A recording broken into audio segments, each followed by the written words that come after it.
തിരുനാമത്തിന് മഹത്വം ഉണ്ടായിരിക്കും. എൻ്റെ പേര് രമേശ് ജോസഫ് എന്നാണ്. ഞാൻ ഹൈന്ദവനായി ജനിച്ചു വളർന്ന് ക്രിസ്തീയ വിശ്വാസത്തിലേക്ക് വന്ന ഒരു വ്യക്തിയാണ്. നിരവധി രോഗങ്ങൾ എൻ്റെ ജീവിതത്തിൽ ഉണ്ടായി. ആ രോഗങ്ങളിൽ നിന്നെല്ലാം ദൈവം എനിക്ക് സൗഖ്യം നൽകി. അങ്ങനെയാണ് ഞാൻ ഈ വിശ്വാസത്തിലേക്ക് വരുന്നത്. ഇവിടുന്ന് കേൾക്കാനിരിക്കുന്ന ക്ലാസ് നിങ്ങൾ ഭൂമിയുടെ ഉപ്പാണ്. മത്തായി 5-ാം അധ്യായം 13-ാം വാക്യം പ്രകാരം പറയുന്നു, നിങ്ങൾ ഭൂമിയുടെ ഉപ്പാണ്. ഉര കെട്ടുപോയാൽ ഉപ്പിനെ വീണ്ടും ഉറവും. ഉപ്പിനെങ്ങനെ വീണ്ടും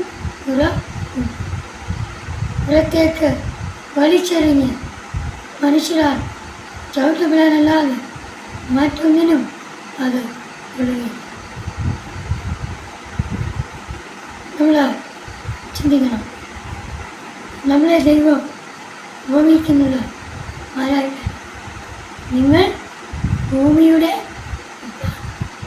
ഉപ്പാണ്. ഉപ്പിന് ഒത്തിരി പ്രത്യേകതകൾ ഉണ്ട്. പണ്ട് കാലങ്ങളിൽ കല്യാണത്തിന് സത്യത്തിന് ആദ്യമേ വിളമ്പുന്നത് ഉപ്പായിരുന്നു. അതുതന്നെയല്ല, ഉപ്പാണ് നമ്മുടെ ഭക്ഷണസാധനത്തിലെല്ലാം എന്ത് ചെയ്യുന്നത്? രുചി കൂട്ടി. അതിൻ്റെ ഉറ കെട്ടുകഴിഞ്ഞാൽ അല്ലെ നഷ്ടപ്പെട്ടു കഴിഞ്ഞാൽ ആ ഉപ്പ് ഒന്നിനും കൊള്ളത്തില്ല. അത് പുറത്തേക്ക് വലിച്ചെറിഞ്ഞ് മനുഷ്യരാൽ ചവിട്ടപ്പെടാനല്ലാതെ മറ്റൊന്നിനും അത് ഒഴുകി. എന്നാൽ നമ്മളിലെ ദൈവസ്നേഹം നഷ്ടപ്പെട്ടു കഴിഞ്ഞാൽ നമ്മളെ ഒന്നിനും കൊള്ളത്തില്ല. നമുക്ക് സമ്പത്തില്ലെങ്കിൽ, ആരോഗ്യമില്ലെങ്കിൽ, സൗന്ദര്യമില്ലെങ്കിൽ നമ്മളെ ആർക്കും എല്ലാവരും നമ്മളെ പരിഹസിക്കും, നമ്മളെ മുന്നിൽ കുറ്റപ്പെടുത്തും, കളിയാക്കും. അതുകൊണ്ട് നമ്മളെ മനുഷ്യർ എന്ത് ചെയ്യും? വലിച്ച് വെളിയിലേക്ക് എറിഞ്ഞ് കളയും. അതുകൊണ്ടാണ് പറഞ്ഞത്, ഉപ്പിൻ്റെ ഉറ നഷ്ടപ്പെട്ടു കഴിഞ്ഞാൽ നമ്മൾ എന്ത് ചെയ്യും? വെളിയിലേക്ക് വലിച്ച് എറിയും. ജീവിതത്തിൽ പ്രതികൂലങ്ങൾ, പ്രശ്നങ്ങൾ വരുമ്പോൾ ആരും നമ്മളെ തിരിഞ്ഞു നോക്കുന്നു. നമ്മളെല്ലാവരും പരിഹസിക്കും.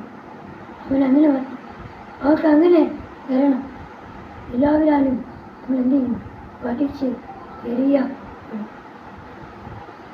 മർക്കോസ് സുവിശേഷം 9-ാം അധ്യായം 49-50. കാരണം എല്ലാവരും ആത്മീയാൽ നമ്മൾ ഉപ്പിന് ഉര കൂട്ടുന്നത് എങ്ങനെയാണ്? ആത്മീയാൽ, ആത്മീയമായ അർത്ഥമാണ്. എന്നുവെച്ചാൽ ദൈവസ്നേഹം നഷ്ടപ്പെട്ടാൽ വീണ്ടും നമ്മൾ അതിനെ നേടിയെടുക്കാൻ നമ്മൾ എന്ത് ചെയ്യണം? പരിശുദ്ധാത്മാവുന്ന ആത്മീയാൽ വീണ്ടും നമ്മൾ എന്ത് ചെയ്യണം? ഉറ കൂട്ടണം. അപ്പോൾ പരിശുദ്ധാത്മാവാകുന്ന ആത്മീയാലാണ് വീണ്ടും നമ്മൾ ഉപ്പിന് എന്ത് ചെയ്യുന്നത്? ഉറവും. അല്ലെങ്കിൽ ദൈവസ്നേഹത്താൽ നമ്മൾ നിറയും. ഉപ്പ് നല്ലതാണ്, എന്നാൽ ഉരകെട്ട് പോയാൽ ഇനി എന്തുകൊണ്ട് അതിന് ഉറവും? അതെ, പരിശുദ്ധാത്മാവ് നഷ്ടപ്പെട്ടു കഴിഞ്ഞാൽ ദൈവ കൃപ നഷ്ടപ്പെട്ട് കഴിഞ്ഞാൽ പിന്നെ നമ്മൾ എങ്ങനെ വീണ്ടും നമ്മൾ പശ്ചാത്തപിച്ച് അനുഭവിച്ച് പരിശുദ്ധാത്മാവിന് വേണ്ടി പാപത്തെ നമ്മൾ എന്ത് ചെയ്യണം? ഉപേക്ഷിക്കണം. എന്നിട്ട് വീണ്ടും അഗ്നിയാൽ നമ്മൾ എന്ത് ചെയ്യണം? അഗ്നി എന്ന് പറയുന്നത് എന്താ? പരിശുദ്ധാത്മാവ്. ഈ പരിശുദ്ധാത്മാവ് നമ്മളിൽ നിന്ന് എന്ത് ചെയ്യണം? നിങ്ങളിൽ ഉപ്പ് ഉണ്ടായിരിക്കട്ടെ. മർക്കോസ് സുവിശേഷം 9 അധ്യായം 49-50 വാക്യം പറയുക, നിങ്ങളിൽ ഉപ്പ് ഉണ്ടായിരിക്കട്ടെ, ദൈവകൃപ ഉണ്ടായിരിക്കട്ടെ, പരിശുദ്ധാത്മാവ് ഉണ്ടായിരിക്കട്ടെ, ദൈവസ്നേഹം ഉണ്ടായിരിക്കട്ടെ. നമ്മൾ ചന്തയിൽ പോയി മേടിച്ചുകൊണ്ട് വരുന്ന മത്സ്യം അത് വെട്ടി കറി വെച്ച് കഴിയുമ്പോൾ നമ്മൾ വീണ്ടും അതിലെന്ത് ചേർക്കും? ഉപ്പ് ചേർക്കും. എന്തിനാ? രുചി. നമ്മൾ വിചാരിക്കുമോ ഇത് കടലിൽ കിടക്കുന്ന മത്സ്യമോ, അതുകൊണ്ട് കടലിലെ വെള്ളത്തിന് ഉപ്പ് രസമുണ്ട്, അതുകൊണ്ട് ഇനി ഉപ്പ് ചേർക്കണ്ട എന്നാരും ചിന്തിക്കും. മത്സ്യം എത്ര കടലിൽ കിടന്നാലും അതിനെന്തില്ല? ഉപ്പ് രസം ഇല്ല. നമ്മൾ ക്രിസ്ത്യാനിയാണ് എന്ന് പറഞ്ഞിട്ട് കാര്യമില്ല. നമ്മളിൽ ഉപ്പുണ്ടായിരിക്കണം. നമ്മൾ ഉപ്പുള്ള ക്രിസ്ത്യാനികളായിട്ട് എന്ത് ചെയ്യണം? പരസ്പരം നമ്മൾ സമാധാനത്തിൽ വർദ്ധിക്കുകയും ചെയ്യും. ഒരു ഉപ്പുള്ള ക്രിസ്ത്യാനിയിൽ എന്തുണ്ട്? സമാധാനമുണ്ട്, ദൈവസ്നേഹമുണ്ട്. അവനിൽ വഴക്കില്ല, പ്രശ്നമില്ല, അലോക്യമില്ല, ദേഷ്യമില്ല. അവന് ക്ഷമിക്കാൻ.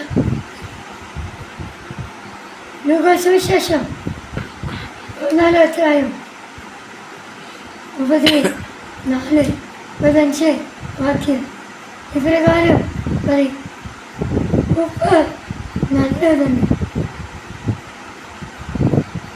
എന്നാൽ ഉലകം കെട്ടുപോയാൽ അതിലെങ്ങനെ ഉറങ്ങും? പരിശുദ്ധാത്മാവ് ഉലകൊണ്ടുവന്നു മർക്കോസ് സുവിശേഷത്തിലൂടെ നമ്മൾ വായിച്ചു. വീണ്ടും പറഞ്ഞു, മണ്ണിനോ വളത്തിനോ അത് ഉപകരിക്കില്ല. നമുക്കറിയാം, നമ്മൾ തെങ്ങിന് തടമെടുത്ത് അതിന് നമ്മൾ എന്ത് ചെയ്യും? ഉപ്പിടും. എന്തിനാ? അത് നല്ല കായ്ഫലം ഉണ്ടാകാൻ വേണ്ടി. അതല്ലേ, അതിന് ഉപ്പിന് ഉറയില്ലെങ്കിൽ അതിട്ടിട്ട് ഈ ഉപ്പ് ആ തലത്തിൽ ഇട്ടിട്ട് യാതൊരു പ്രയോജനവും ഇല്ല. അത് മണ്ണിനോ വെള്ളത്തിനോ എന്ത് ചെയ്തില്ല? വരികില്ല. ആളുകൾ അതിനെ പുറത്തേക്ക് എറിഞ്ഞ് കളയുന്നു. അതൊന്നിനും ഉറയില്ലെങ്കിൽ ഒന്നിനും, അതിന് രുചിയില്ലെങ്കിൽ ഒന്നിനും കൊള്ളും. നമുക്ക് ആഹാരത്തിൽ നമ്മൾ ഉപ്പ് ചേർക്കുന്നത് എന്തിനു വേണ്ടിയാ? രുചി കിട്ടാൻ വേണ്ടി. കേൾക്കാൻ ചെവിയുള്ളവൻ കേൾക്കാൻ ചെവിയുള്ളവൻ എന്ത് ചെയ്യണം? കേൾക്കണം. ഈ വചനങ്ങൾ കേൾക്കാൻ ചെവിയുള്ളവൻ ഇതെന്താ? ഇത് മനസ്സിലാക്കാൻ കഴിവുള്ളവൻ ഇത് കേൾക്കണം, ഇത് ഗ്രഹിക്കണം. അതാ ദൈവവചനത്തിലൂടെ ദൈവം നമ്മളോട് പറഞ്ഞു. വീണ്ടും രാജാക്കന്മാരുടെ പുസ്തകം 4 അധ്യായം 38 വാക്യം. എലീശ പ്രവാചകൻ ഗിൽഗാലിൽ എത്തി. അവിടെ വലിയ ക്ഷാമം ആയിരുന്നു. പ്രവാചക ഗണം മുൻപിലിരിക്കെ അവൻ വിത്തുന്നാട് പറഞ്ഞു, പ്രവാചക ജലത്തിന് വലിയ പാത്രത്തിൽ അവിയൽ തയ്യാർ.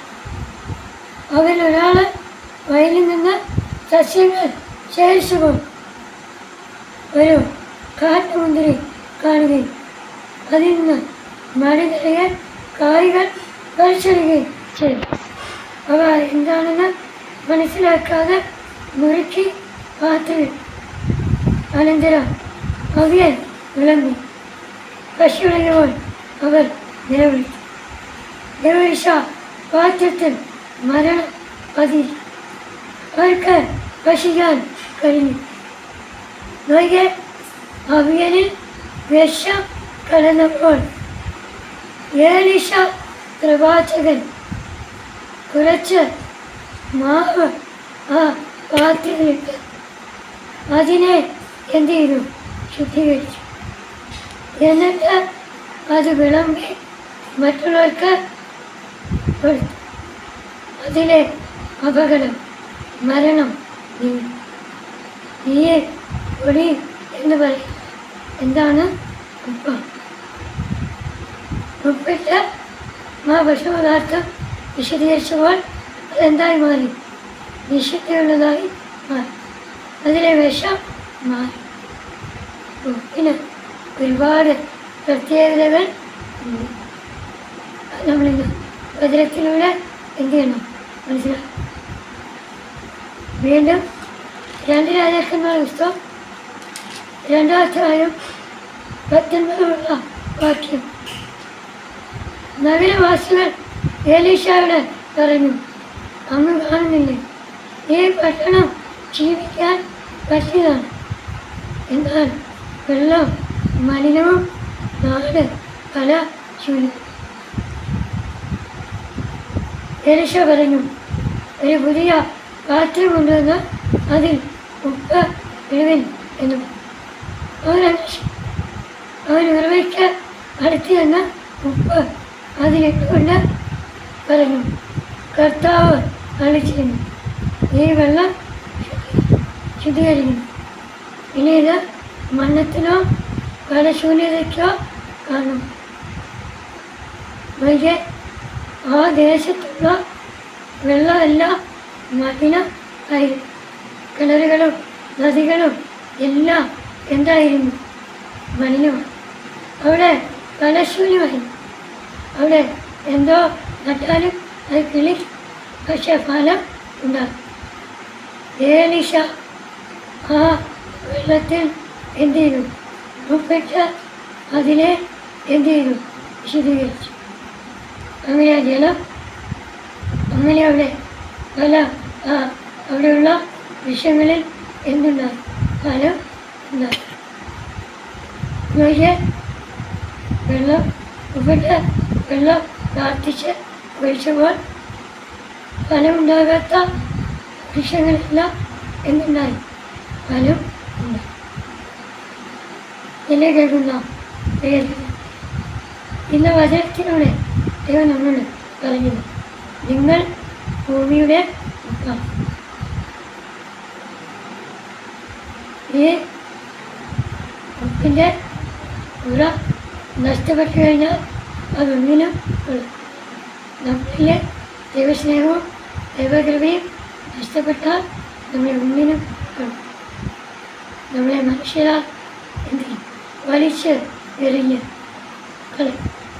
അതുകൊണ്ട് നമ്മൾ ഇന്ന് ശുദ്ധിയുള്ള വിശുദ്ധിയുള്ള മക്കളായിട്ട് മാറും. പ്രാർത്ഥിച്ച ഉപ്പോ പ്രാർത്ഥിച്ച വെള്ളമോ എവിടെ ഒഴിച്ചാലും അവിടെ ഫലം ഉണ്ട്. അതായിരുന്നു വചനത്തിലൂടെ നമ്മൾ കണ്ടു. അതുകൊണ്ട് ഈ വചനത്താൽ ദൈവം നിങ്ങളെ അനുഗ്രഹിക്കട്ടെ. നമുക്കൊരു നിമിഷം കണ്ണുകളാക്കി ഇത്രയും നേരം നിന്റെ സന്നിധിയിൽ ഞങ്ങൾ ഈ വചനം അത് 30, 60, 100 മേലി വിളകളിൽ നൽകും. ദൈവം ഞങ്ങളുടെ ഉറ നഷ്ടപ്പെട്ടവർ ഉറ നഷ്ടപ്പെട്ടാൽ എങ്ങനെ ഉറ കൂട്ടാവുന്ന വചനത്തിലൂടെ അത് അഗ്നിയാൽ ഉറവുക്കാവുന്ന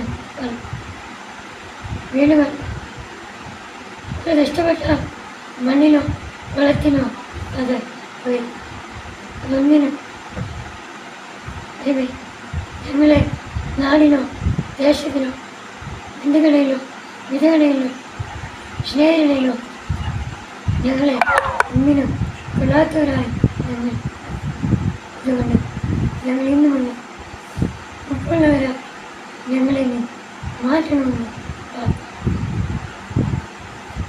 ദൈവമേ ഞാൻ യേശുവും ഇടവകയും വരികയും ഈ വചനം കേട്ടുകൊണ്ടിരിക്കുന്നു